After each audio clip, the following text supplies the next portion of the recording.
Buenas, en el video de hoy hablaremos de la máxima autoridad del sector ejecutivo.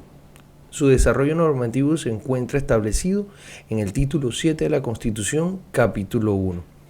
Hablaremos del presidente de la República como máxima representación del gobierno y como una autoridad de carácter principal en toda la composición de la Constitución Nacional.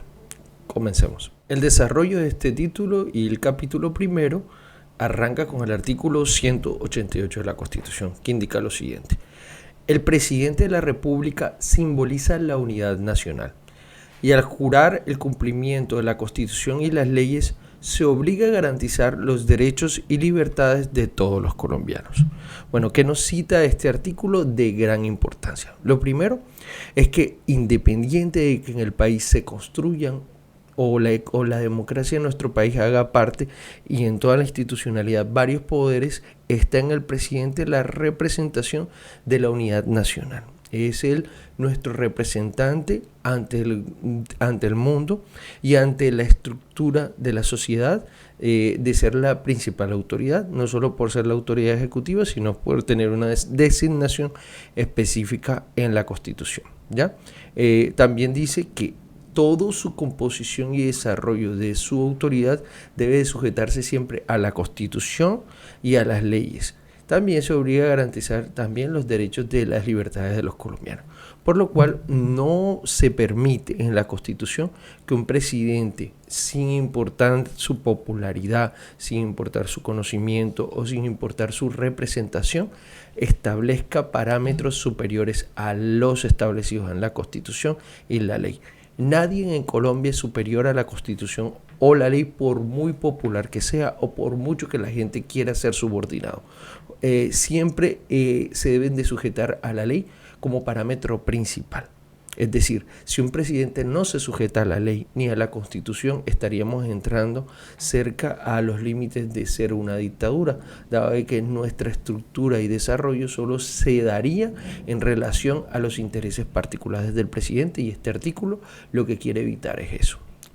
No profundizaremos mucho en el tema porque siempre es de mucha interpretación. Hay gente que sí quisiera que los presidentes nos tomaran con un autoritarismo indeterminado, que nos manden como se establece la voluntad, y pues desgraciadamente en Colombia hemos sufrido de presidentes que se creen superior a todo y la misma sociedad los quiere legitimar. Entonces, gracias a Dios la Constitución les dio un parámetro y está la Corte Constitucional para servir de límite constante ante sus autoritarismos. Pasemos entonces al artículo 189. Corresponde al presidente de la República como jefe de Estado, jefe de gobierno y suprema autoridad administrativa. Bueno, aquí hay una división espacial de las competencias del presidente como jefe de Estado, jefe de gobierno y suprema autoridad administrativa. Bueno, aquí podemos ver lo natural, que es como el presidente, el jefe del Ejecutivo, tiene la primera autoridad en todo lo correspondiente a la administración pública. También como es la representación del Estado a nivel internacional, tiene la posibilidad de establecerse como la ideología del país, como el punto de vista normativo del país, como aparte de la visión de país. Entonces, a nivel internacional, el ser jefe de Estado le garantiza tener esas calidades. Y pues la parte de la estructuración de gobierno determina que no solo nos representa a nivel internacional, también tiene una representación político-administrativa que le da facultades ante las diferentes autoridades y le da una mayor capacidad de ejecución a nivel práctico, teniendo la unificación de estos poderes. Aquí hay una frase que nos toca traer por su importancia cuando el presidente le indicó al fiscal saliente que él era jefe de Estado y y también un jefe de gobierno y suprema autoridad administrativa, por lo cual era jefe de la fiscalía. Pues esa interpretación no puede hacerse de manera específica, porque básicamente la fiscalía es una entidad independiente, y por ser independiente, aunque haya una representación del gobierno y de la autoridad administrativa, no aplicaría como jefe, sino como un sector independiente, y pues él representaría toda la institucionalidad, pero no como tal. Entre las funciones de competencia del presidente tenemos la primera, que dice que es nombrar y separar libremente a los ministros del despacho y a los directores de departamento administrativo. Bueno, esto es una competencia administrativa específica en relación a sus dos máximas autoridades de representación especializada en el gobierno: los ministerios y los directores de departamentos administrativos. La segunda dice dirigir las relaciones internacionales, nombrar a los agentes diplomáticos, cónsules, y recibir a los agentes respectivos, y celebrar con otros estados y entidades del derecho internacional tratados, convenios que se sometan a la aprobación del Congreso. Bueno, aquí ya es una representación internacional, no solo para, digamos, atender los asuntos del gobierno en representación del mismo y ante otros estados, sino para delegar a funcionarios del gobierno en representación a esto en territorio extranjero. ¿Okay? Número 3 dice dirigir la fuerza pública y disponer de ella como comandante supremo de las Fuerzas Armadas de la República. Bueno, aquí pasamos de una función específicamente administrativa práctica a tomar la posesión o la posición de un jefe de gobierno y un jefe territorial. Ya no solo nos representa a nivel internacional, sino también ante todas las instituciones de poder importante. Es decir, se coloca como máxima representación de las Fuerzas Armadas y de la fuerza pública, y tiene la voluntad de disponer de ella en relación a su visión o modelo de gobierno estructurado y aprobado por la ley. Seguimos. Cuarto, conservar en todo el territorio el orden público y restablecerlo donde fuere turbado. Bueno, como es la máxima autoridad en todos los sentidos, y no solo maneja la fuerza pública, sino la estructura territorial del orden, el derecho a circulación, la protección de las libertades, entonces se le otorga esa función de conservar en todo el territorio el orden público a nivel de representación, porque sabemos que los alcaldes tienen una representación territorial específica, el gobierno tiene una representación unificada. Seguimos. Numeral 5. Dirigir las operaciones de guerra cuando lo estime conveniente. Esta también sigue siendo una representación de Estado y a nivel internacional, al mismo tiempo coordinada con una de gobierno. Es coordinar las operaciones en caso de que Colombia decida o sienta invadido o sienta atacado en su territorio o atacado a sus ciudadanos, pues el presidente tiene como máxima autoridad también de la fuerza pública y de las fuerzas militares la posibilidad de ordenar una defensa o un ataque en caso de guerra. Proveer a la seguridad exterior de la República, defendiendo la independencia y la honra de la nación y la inviolabilidad del territorio. Declarar la guerra con permisos del Senado o hacerla sin tal autorización para repeler una agresión extranjera, y convenir y ratificar los tratados de paz, en todo lo cual dará cuenta inmediata al Congreso. Bueno, aquí vemos una continuación extendida del numeral 5, de la responsabilidad como presidente y máxima autoridad de la República también. Entonces deja también establecido su relación a la hora de hacer guerra o firmar tratados internacionales, su relación constante y permanente con el Congreso del país, el Senado específicamente. En primera instancia el Senado, bueno, pero habla de términos generales del Congreso. Numeral 7. Permitir en receso del Senado, previo dictamen del Consejo de Estado, el tránsito de tropas extranjeras por el territorio de la República. Bueno, esto es una autorización también que tiene relación directa con las posibilidades o el desarrollo de guerras o defensas en nuestro país.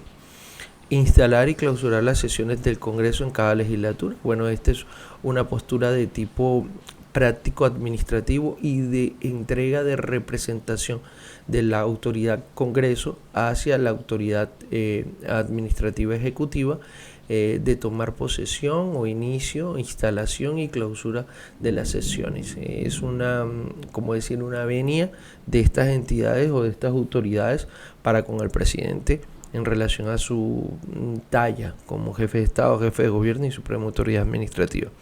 Número 9, sancionar las leyes. Número 10, sancionar las leyes es llevarlas a la práctica.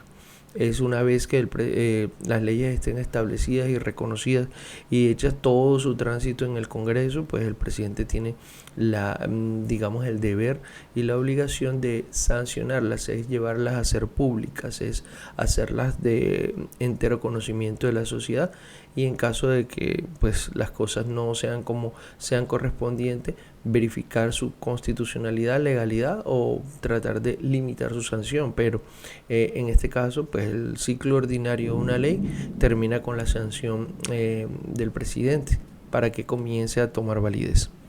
Numeral 10, promulgar las leyes, obedecerlas y velar por su estricto cumplimiento. Bueno, esto va de la mano, la promulgación va de la mano de todo el proceso de llevar a la vida jurídica una ley, después de todo el tránsito en el Congreso hasta el desarrollo práctico en el cierre del Ejecutivo con su sanción y promulgación. Continuando con el numeral 11, dice: ejercer la potestad reglamentaria mediante la expedición de los decretos, resoluciones y órdenes necesarios para la cumplida ejecución de las leyes.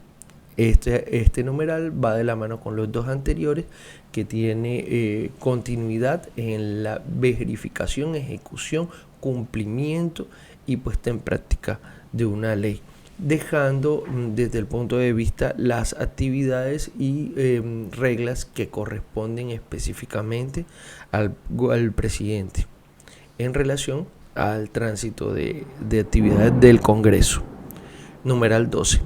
Presentar un informe al Congreso al iniciarse cada legislatura sobre los actos de la administración, sobre la ejecución de los planes y programas de desarrollo económico y social y sobre los proyectos que el gobierno se proponga adelantar durante la vigencia de la nueva legislatura.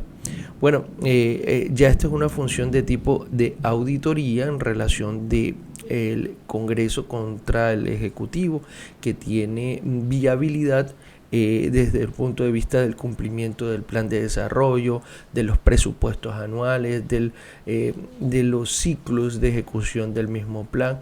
Es un compromiso del Ejecutivo para con el Legislativo de llevar a la práctica el cumplimiento de una norma que tenía como visión el programa de gobierno presidencial y que llevada a la práctica buscaría, el entendimiento material del deseo del candidato presidencial o representado en la población que lo eligió. Numeral 13. Nombrar a los presidentes, directores o gerentes de los establecimientos públicos nacionales y a las personas que deban desempeñar empleos nacionales cuya provisión no sea por concurso o no corresponda a otros funcionarios o corporaciones según la Constitución o la ley. En todo caso, el gobierno tiene la facultad de nombrar y remover libremente a sus agentes. Bueno, esta descripción es de tipo operativa administrativa y es la facultad que se le entrega al presidente de nombrar a su personal de confianza en manera directiva o de cargo directivo, en los que el presidente no se encuentra en la obligación de colocarlos por carrera, ¿ya? Entonces todo aquel que no sea de carrera o que la norma no determine que deba ser de carrera, el gobierno tiene la facultad de nombrarlo o removerlo, y son aquellos que se hablan que se describen como funcionarios de libre nombramiento y remoción. Numeral 14. Crear, fusionar o suprimir conforme a la ley los empleos que demande la administración central, señalar sus funciones especiales y fijar sus dotaciones y emolumentos. El gobierno no podrá crear con cargo al Tesoro obligaciones que excedan el monto global fijado para el respectivo servicio de la ley de apropiaciones iniciales. Pues bueno, esta es una facultad de tipo administrativo práctico en la cual le entregan facultades al presidente de crear o de fusionar o de anular o de desarrollar cargos, y al mismo tiempo también se le da la posibilidad de que, o se le limita en el punto de vista de que no se exceda en ese deseo de, digamos, reestructuración práctica de sus funciones. Numeral 15. Suprimir o fusionar entidades u organismos administrativos nacionales de conformidad con la ley. Bueno, esta es otra competencia de tipo práctico que ya no va tanto a las personas sino a las entidades, y es una competencia específicamente, una cualidad específicamente administrativa. Numeral 16. Modificar la estructura de los ministerios, departamentos administrativos y demás entidades u órganos administrativos u organismos administrativos nacionales con sujeción a los principios y reglas generales que defina la ley. Seguimos con una competencia muy práctica en materia administrativa. En Colombia, pues bueno, nos queda de ejemplo la creación del ministerio número 19, que es el de igualdad, y nos queda también el momento donde el presidente Uribe, cuando entró, fusionó unos ministerios como el Interior y Justicia para tratar de, supongo, no sé, establecer alguna eficiencia práctica de tipo administrativo, pero pues con base en la Constitución, aquí vemos que esa es una de sus facultades. 17. Distribuir los negocios según su naturaleza entre los ministerios, departamentos administrativos y establecimientos públicos. Bueno, aquí hay un señalamiento principal a estos tres tipos de entidades, colocándolas en el máximo nivel práctico de lo administrativo. Y dice que el presidente tiene que, dependiendo a su perfil, al perfil de cada ministerio y al perfil de cada negocio o entidad que se decida crear o administrar, pues se le entregarán las funciones a esos ministerios, o se le entregará la vigilancia, auditoría, administración, seguimiento. Es separar en la práctica las entidades o negocios según su naturaleza por cada una de estas entidades que son muy especializadas en el país. Vean el video de los ministerios y explicamos sus cualidades. 18. Conceder permiso a los empleados públicos nacionales que lo soliciten para aceptar con carácter temporal cargos o mercedes de gobiernos extranjeros. Bueno, esta es una cualidad práctica más de la presidencia, y pues bueno, va en desarrollo de la facultad de entregar a otras personas la posibilidad de que sean merecedores de premios y personas que representen a la administración pública. Numeral 19.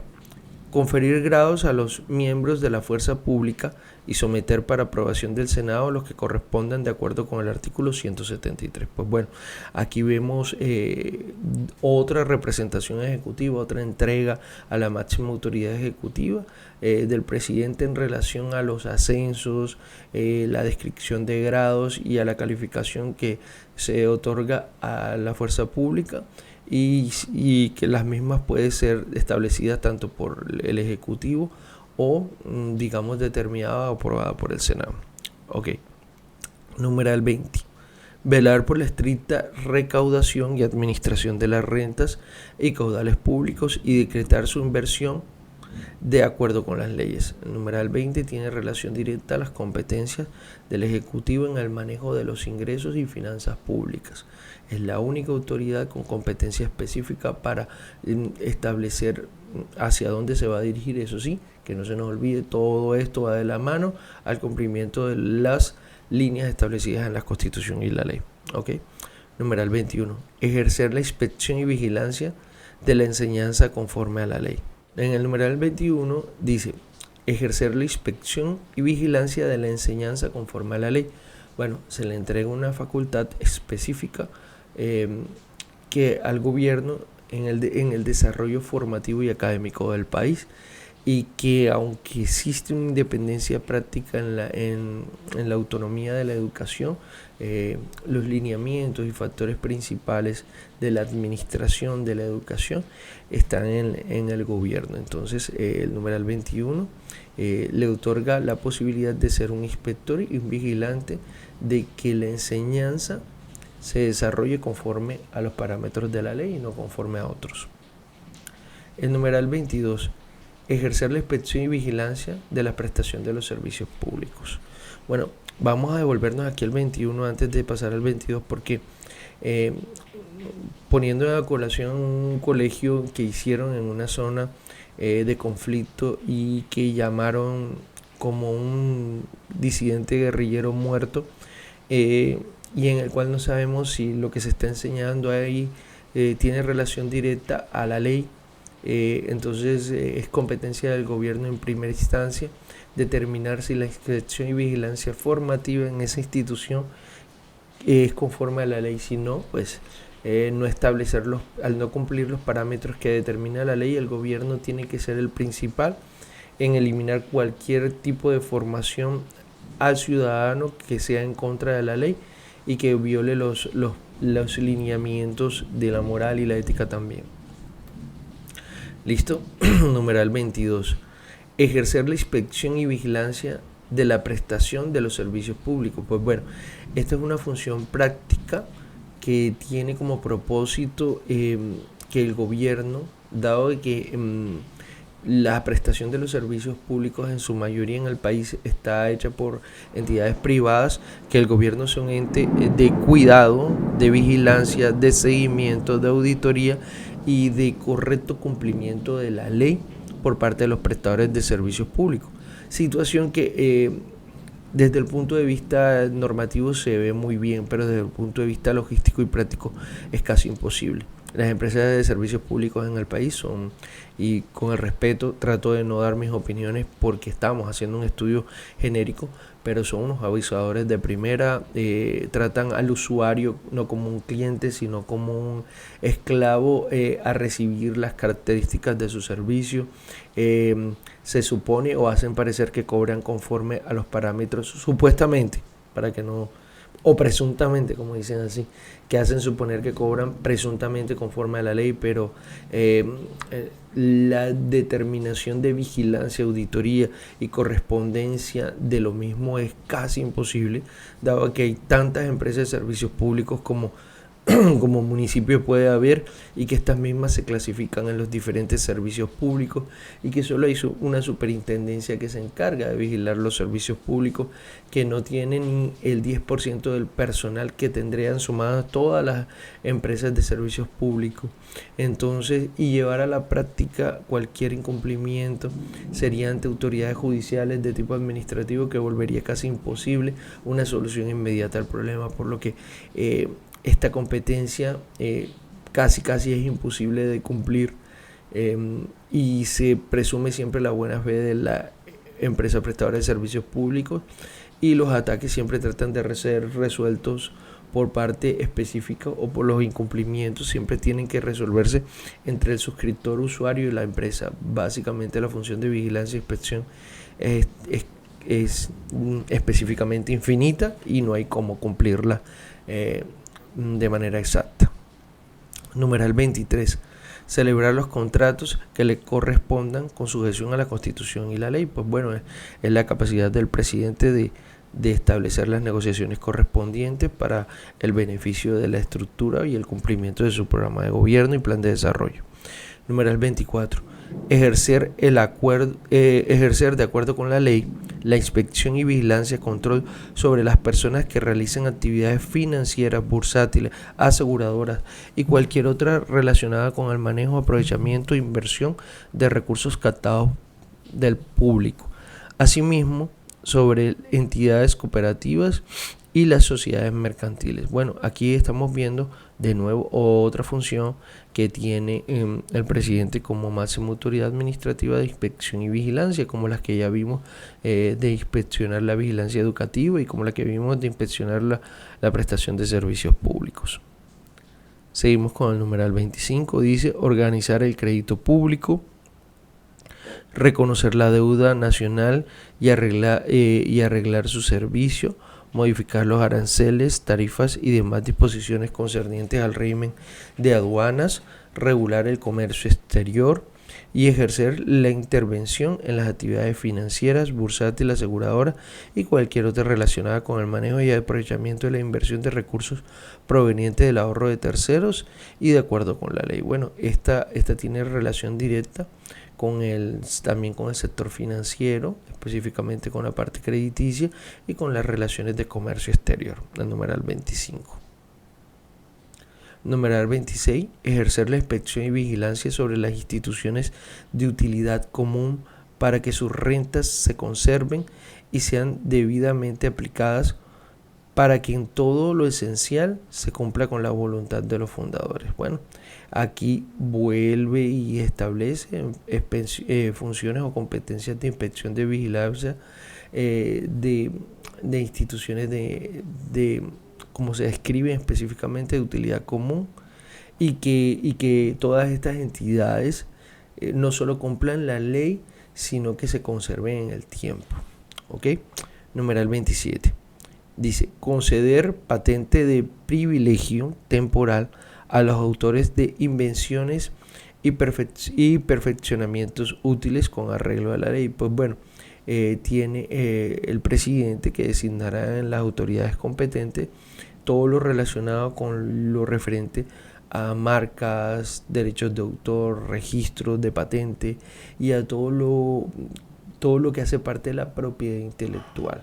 En este caso tendría como una función de vigilancia, reconocimiento, defensa de estos derechos que son adquiridos por aquellas personas que tienen la cualidad de crear o inventar situaciones o nombres o actos o reglas o procedimientos que den como resultado algo novedoso y que genere desarrollo o desarrollo práctico o económico a una sociedad o a una persona. Listo. Numeral 28. Expedir las cartas de naturalización conforme a la ley. Ya es un reconocimiento digamos, del aspecto de ser autoridad de Estado, de ser jefe de Estado, de tener representación nacional e internacional y pues bueno, aquí está otra competencia ya no solo personal, sino de registro, de publicidad de las cartas de naturalización. ¿Ok? Pasemos Con este numeral 28 le damos final a las descripciones específicas del presidente, de sus funciones como jefe de Estado, jefe de gobierno y suprema autoridad administrativa. Entonces pasamos al artículo 190 que indica: el presidente de la República será elegido para un periodo de 4 años, por la mitad más uno de los votos que de manera secreta y directa depositen los ciudadanos en la fecha y con las formalidades que determine la ley. Si ningún candidato obtiene dicha mayoría, se celebrará una nueva votación que tendrá lugar 3 semanas más tarde, en la que solo participarán los 2 candidatos que hubieran obtenido las más altas votaciones. Será declarado presidente quien obtenga el mayor número de votos. Pues bueno, este artículo describe la forma como se elige el presidente, la representación en caudal electoral que tiene que tener, la posibilidad de una segunda vuelta, al mismo tiempo el tiempo para ejercerla, cómo y cuándo se debe generar la elección y la declaración del presidente y el reconocimiento del presidente como máxima autoridad ejecutiva en una segunda vuelta si consigue la mayoría de los votos. Mayoría que puede ser más de un voto o que rompa la igualdad en el conteo. ¿Ok? Seguimos. En caso de muerte o incapacidad física permanente de alguno de los 2 candidatos con mayoría de votos, su partido o movimiento político podrá inscribir un nuevo candidato para una segunda vuelta. Si no lo hace o si falta o si la falta obedece a otra causa, lo reemplazará quien hubiese obtenido la tercera votación, y así en forma sucesiva y en orden descendente. Si la falta se produjese con antelación menor a 2 semanas de la segunda vuelta, esta se aplazará por 15 días más. Bueno, este es un aspecto práctico de una situación excepcional por muerte de alguno o de los dos candidatos que correspondan a pasar a la segunda vuelta, los elementos necesarios para pues reemplazarlo desde el punto de vista práctico y los términos para el mismo. Seguimos en el artículo que describe las formas de elección del presidente. Pasamos entonces, dándole fin al artículo 190, el artículo 191 que dice: para ser presidente de la República se requiere ser colombiano por nacimiento, ciudadano en ejercicio y mayor de 30 años.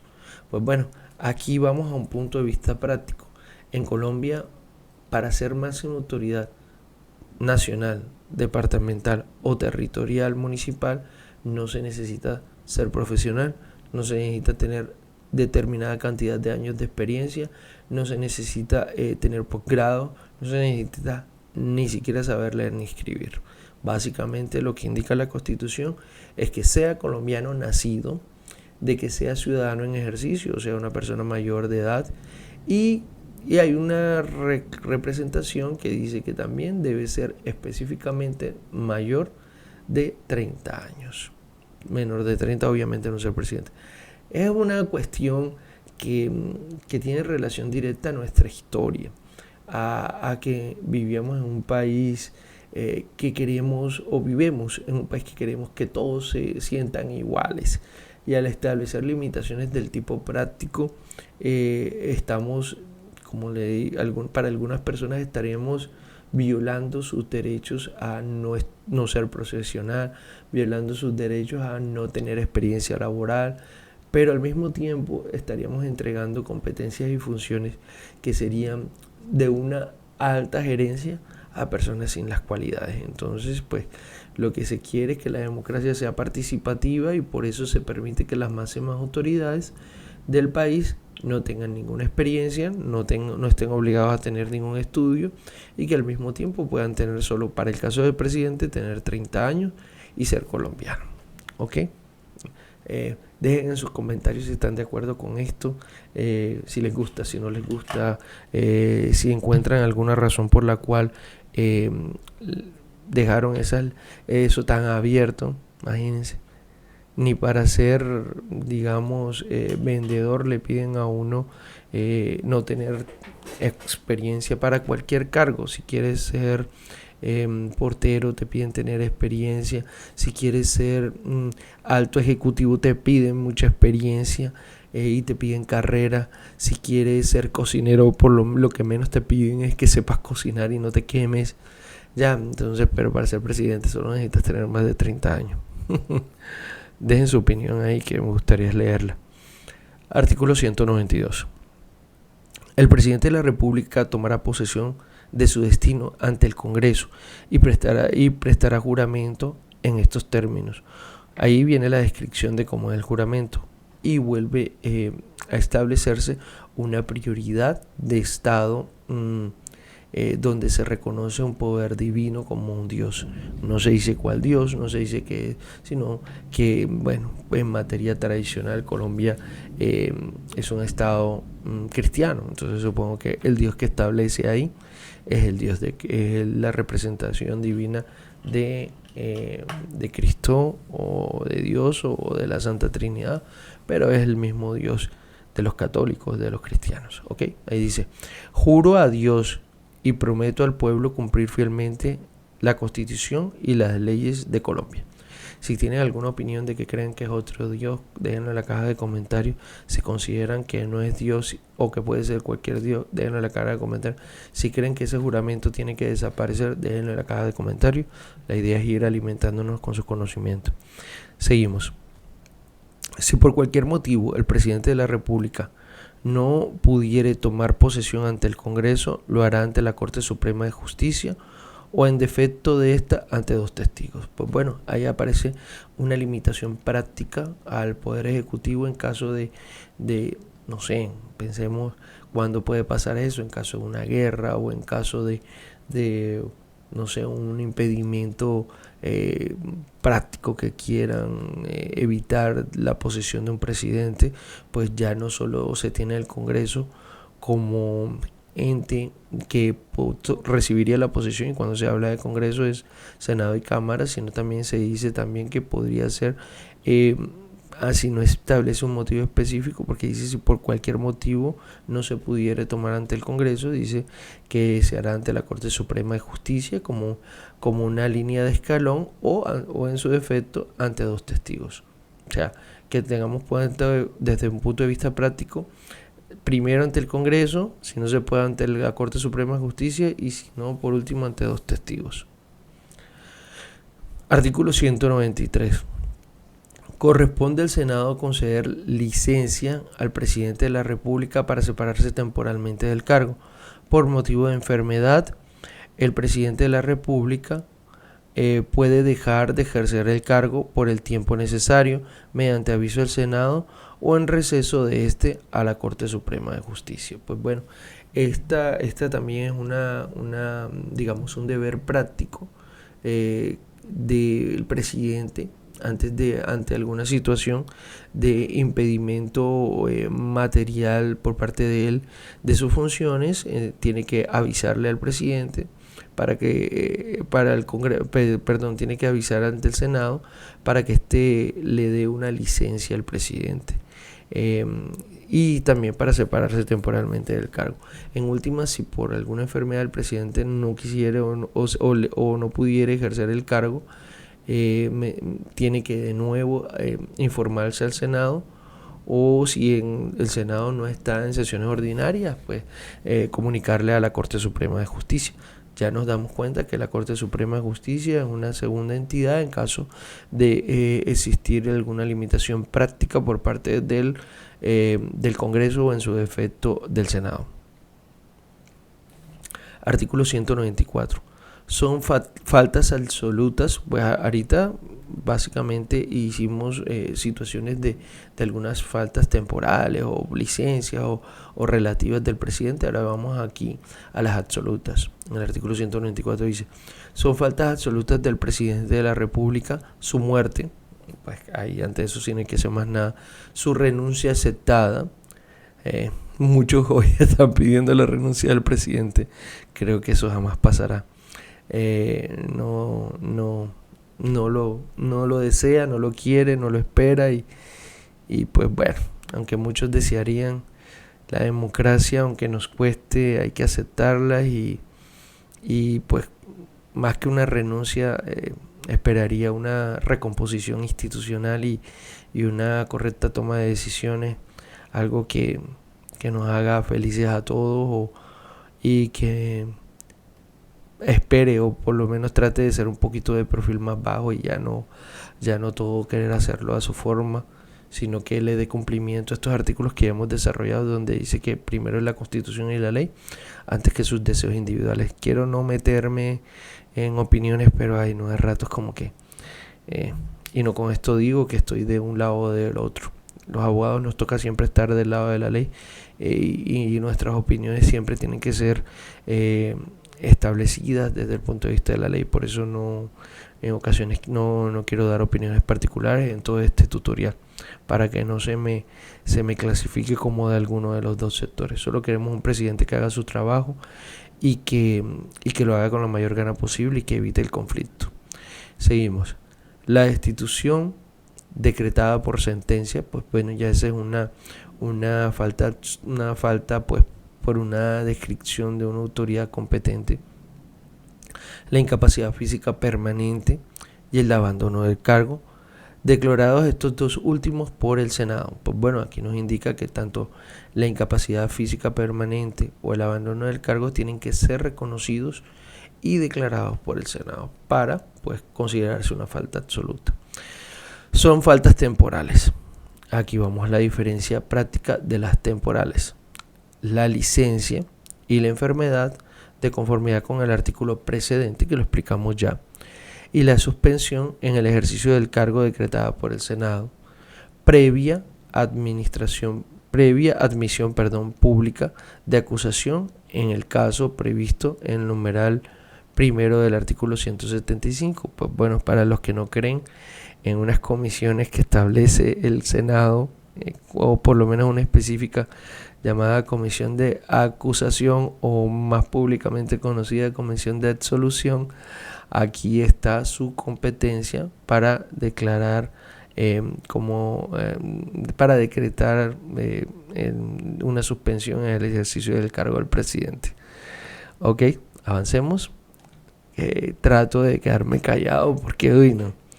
Me va a tocar hacer un canal de opiniones, pero no creo que en ese canal se mueva tanto. Creo que la gente prefiere aprender antes que escuchar a alguien decir lo que piensa. Eso es lo que espero, pues, que en este país la gente se hace famosa más por lo que piensa que por lo que hace. Artículo 195. El encargo del ejercicio tendrá la misma preeminiscencia y las mismas atribuciones que el presidente, cuyas veces hace. Bueno, esto es en relación al encargo de ejecución práctica cuando el presidente determine, o cuando la situación lo determine, que se encargue se hace un ministro o según el orden o alguna otra autoridad representativa, pues se tiene y establece las mismas competencias del presidente desde el punto de vista práctico. Artículo 196. En la explicación, de nuevo los invito a que con este video sigan el ciclo de explicación de todo el sector ejecutivo si lo están estudiando. Ahí explico el orden de prioridad de los ministerios para ocupar el cargo de presidente en caso de que haya un encargo, de que esté de viaje o de que no pueda estar en alguna situación determinada, y la ley establece, digamos, las posibilidades para los ministerios y sus órdenes. No lo digo para que vayan a ver el video y sigan apoyando, no se lo olviden, esto es gratis, así que un comentario, así sea una carita feliz o lo que sea, nos ayuda mucho. Un me gusta nos ayuda mucho. Compartirlo nos ayuda mucho. Suscribirse nos ayuda mucho más, y colocarle la campanita para que les recuerden cuando surja un video también. Estos tutoriales los hacemos con la intención de ayudar a la sociedad que no entiende la Constitución, que no la conoce. Que no se lo olviden, vivimos en un país donde todavía hay personas que no saben leer ni escribir, y mucho menos tendrían la capacidad de interpretar una norma tan técnica o con una visión práctica como la Constitución. Entonces, pues aquí hacemos lo que podemos para poder enseñarles, y este ha sido el trabajo más duro que he tenido, que es tratar de entregar o explicar de la forma más responsable posible toda la Constitución. Artículo 196. Indica: el presidente de la República o quien haga sus veces no podrá trasladarse a territorio extranjero durante el ejercicio de su cargo, sin previo aviso al Senado o en receso de a la Corte Suprema de Justicia. La infracción de esta disposición implica un abandono del cargo. Bueno, aquí en este artículo vemos la necesidad de conexión del presidente con las otras ramas del poder público, y más en dado caso de una ausencia territorial. Pues en alguna época no era fácil que el presidente supiera o le informara a todo el país de que estaba fuera del país. Entonces, siempre que el presidente fuera a salir del país en la antigüedad, para que no quedara, digamos, una falta de poder en representación, esto se tenía que informar ante los otros poderes, o ante el poder principalmente legislativo, que es el constituyente primario, o que es el traslado del constituyente primario, que es la población, a la representativo, que es el Senado y la Cámara. Entonces hay una obligación del presidente que cada vez, y quedó históricamente, que cada vez que salga del país le informe al Senado de que va a estar fuera de él, y que sea el que digamos tenga claro esa salida. En caso de que el Senado no esté en ejercicio, pues la Corte Suprema, como digamos autoridad judicial, tendría ese compromiso de recibir esa información de la salida del presidente. Y dice que si esto no se hace, implicaría un abandono del cargo, que es una situación muy delicada.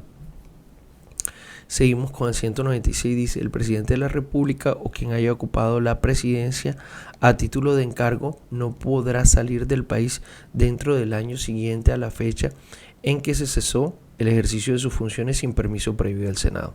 Bueno, este párrafo básicamente lo que le da como una limitación al presidente de que en caso de que su gobierno no esté hecho correctamente o que el nuevo presidente necesite algunas situaciones o que digamos existe una representación del anterior gobierno ante el nuevo, pues que el presidente se esté frente al país como representante y se da una limitación de un año. Pero igual todos los presidentes sacaban la presidencia y parece que se fueran del país enseguida, piden su permiso al Senado o le piden una solicitud al Senado y se van. Después los contactarán ahí vía telefónica, no sé, o delegarán ellos al ministro de la Presidencia de la República o algún ministro específico para que les solucione los problemas y demás. Y ahí estarán, pero lo primero que hacen es, una vez terminan su gobierno, es largarse. Dice: cuando el presidente de la República se traslade a territorio extranjero en ejercicio de su cargo, el ministro a quien corresponda, según el orden de precedencia legal, ejercerá bajo su propia responsabilidad las funciones constitucionales que el presidente le delegue, tanto en aquellas que le son propias como las que le ejerce en su calidad de jefe del gobierno. El ministro delegatario pertenecerá al mismo partido o movimiento político del presidente. Pues bueno, aquí vimos cómo se estableció la determinación, primero, de que el presidente debe a su salida entregar competencias a título de encargo a un ministro. Sí, de nuevo los invito a que vean el video del nuevo ministerio, ahí explicamos a qué ministro. Y también que este ministro tendría prácticamente las mismas competencias del presidente y indica que debe ser de su mismo partido de gobierno. ¿Ya? Ok. Pasamos al artículo 197, que dice: artículo modificado por el artículo 9 del Acto Legislativo 2 del 2015. Dice que el nuevo texto es el siguiente: no podrá ser elegido presidente de la República el ciudadano que a cualquier título hubiera ejercido la presidencia. Aquí hay una limitación para todos aquellos que fueron presidentes a que se reelija. Por mucho que hoy está sonando eso de que se puede hacer un referendo, se puede hacer una constituyente, por muchos deseos que tengan de permanecer en el poder, este artículo limita la posibilidad de que alguien que ya haya sido presidente se elija en un periodo continuo. Por lo cual, recordando que ante el poder de cualquier presidente está su subordinación ante la Constitución y la ley, pues aquí está. Dejen de estar inventando tantas vainas. Las reelecciones en este país no funcionaron y en realidad para mí las reelecciones no son convenientes, son una demostración del abuso y el dominio del poder sobre una constante y no generan desarrollo ni cambio, al mismo tiempo no generan constitución de visión y mucho menos generan trabajo en equipo, porque creemos o establecemos toda la autoridad en relación a una persona y no a una visión de gobierno. El mismo artículo 197 también indica: esta provisión no cobija al vicepresidente cuando la ha ejercido por menos de 3 meses, en forma continua o discontinua durante el cuatrenio. La prohibición de la reelección solo podrá ser reformada o derogada mediante referendo, iniciativa popular o asamblea constituyente. Y es por ahí donde quieren meterse, ¿ya? Pero bueno, esperemos que la Corte Constitucional haga su trabajo, esperemos que el Congreso impida que eso se dé, y no es porque tenga nada contra el presidente, es que estoy en contra de las reelecciones, se hace de Uribe, se hace de Santos, se hace de Petro, se hace de Duque, se hace de cualquiera, que no venga nadie, que venga gente nueva y que nos enseñen a hacer las cosas diferentes a como en Colombia se están haciendo, que nos generen un poquito de esperanza en un país que ya casi la está perdiendo toda. Seguimos con el 197, dice: no podrá ser elegido presidente de la República o vicepresidente quien hubiera incurrido en algunas de las causales de inhabilidad consagradas en el numeral 1, 4 y 7 del artículo 179, ni el ciudadano que en un año antes de la elección haya tenido la investidura de vicepresidente o ejercido cualquiera de los siguientes cargos: ministro, director de departamento administrativo, magistrado de la Corte Suprema de Justicia, de la Corte Constitucional, del Consejo de Estado, de la Comisión Nacional de Disciplina Judicial o del Consejo Nacional Electoral, Procurador General de la Nación, Defensor del Pueblo, Contralor General de la República, Fiscal General de la Nación, Registrador Nacional del Estado Civil, Comandante de las Fuerzas Militares, Auditor General de la República, Director General de la Policía y Gobernador del departamento o alcalde. Bueno, aquí hay una limitación desde el punto de vista práctico de entrada, desde el vicepresidente hasta los ministros, pasando no solo por el sector ejecutivo, sino también por el sector ejecutivo territorial nacional. Pasamos por el ejecutivo nacional, por el departamental y por los municipal, y al mismo tiempo por toda la estructura institucional, desde el, digamos, entes de control, y también, digamos, también fuerza pública, el registrador. Limita también la posibilidad de las autoridades judiciales también de ser candidatos o ser elegidos presidentes. Entonces, pues bueno, ahí vamos, un régimen de inhabilidades genérico que está en la Constitución y que también nos invita, aparte del 197, digamos, aparece el 179 en sus numerales 1, 4 y 7. Seguimos con el artículo 198. Dice: el presidente de la República o quien haga sus veces será responsable de sus actos u omisiones que violen la Constitución o las leyes. Pues bueno, esa norma es más clara posible, la entiende hasta un bebé. Tienes que responder por tus actos y tus omisiones. No puedes alegar de que bueno, lo hice por esto, pues no. La responsabilidad no es institucional. Aquí la responsabilidad en este aspecto es personal, ¿ya? No se te ocurre violar ni la Constitución ni la ley, porque igual vas a responder tú. Artículo 199.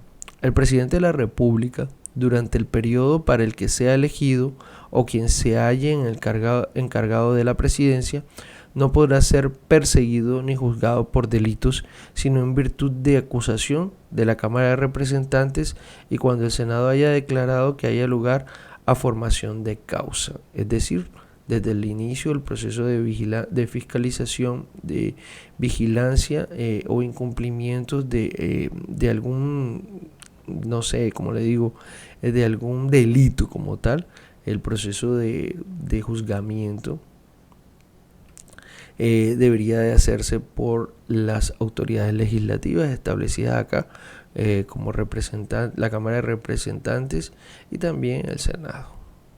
¿Listo? Aquí le damos fin entonces al artículo 199 y al capítulo 1 del título 7 de la Constitución, que desarrolla lo correspondiente a las atribuciones, competencias, inhabilidades, impedimentos y digamos todo lo que la Constitución deja establecido para qué debe hacer y qué no debe hacer el presidente. Muchas gracias y espero haber resuelto algunas dudas con este video. Síganos, denle me gusta, comenten, no hagan de todo, estamos cada vez los videos en YouTube son más difíciles, así que necesitamos mucho de su apoyo para hacer esto, para mantenernos motivados para continuar. Gracias y hasta un próximo video.